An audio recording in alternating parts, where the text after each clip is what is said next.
Hema commission அறிக்கை மலையாள திரைத்துறையில் பெரும் புயலை கிளப்பியிருக்கும் நிலையில் நடிகர்கள், இயக்குநர்கள் மற்றும் பிரபலங்கள் மீது பாலியல் புகார்கள் தொடர்ந்து வருவதால் மலையாள சினிமா பெரும் நெருக்கடியில் சிக்கியுள்ளது. அந்த வகையில் மலையாள நடிகை ஒருவர் ரியாஸ் கான் தன்னை தகாத உறவுக்கு அழைத்ததாக புகார் கூறியுள்ளார். அந்த வகையில் ரேவதி சம்பத் என்ற நடிகை நடிகர் சங்க பொதுச் செயலாளர் சித்திக் மீது பாலியல் புகார் தெரிவித்திருந்தார்.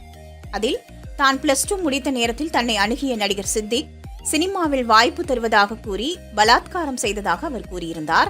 இந்த புகார்களை தொடர்ந்து மலையாள திரைப்பட கலைஞர்கள் சங்கத்தின் செயலாளர் பொறுப்பிலிருந்து சித்திக் விலகியுள்ளார். சித்திக் தனது ராஜினாமா கடிதத்தை அம்மா தலைவர் மோகன்லாலுக்கு மின்னஞ்சல் மூலம் அனுப்பியதாக கூறப்படுகிறது.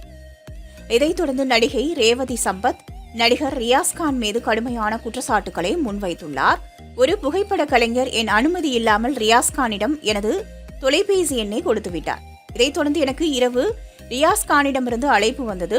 அப்போது அவர் பாலியல் உறவில் ஆர்வம் உள்ளதா என்று கேட்டதாகவும் வெளிப்படையான கொச்சையான வார்த்தைகளை பயன்படுத்தி தகாத உறவிற்கு அழைத்ததாகவும் கூறியுள்ளார். மலையாள சினிமாவை ஆட்டி படைத்த இந்த விவகாரம் தற்போது கோலிவுட்டிலும் தலையெடுத்துள்ளது.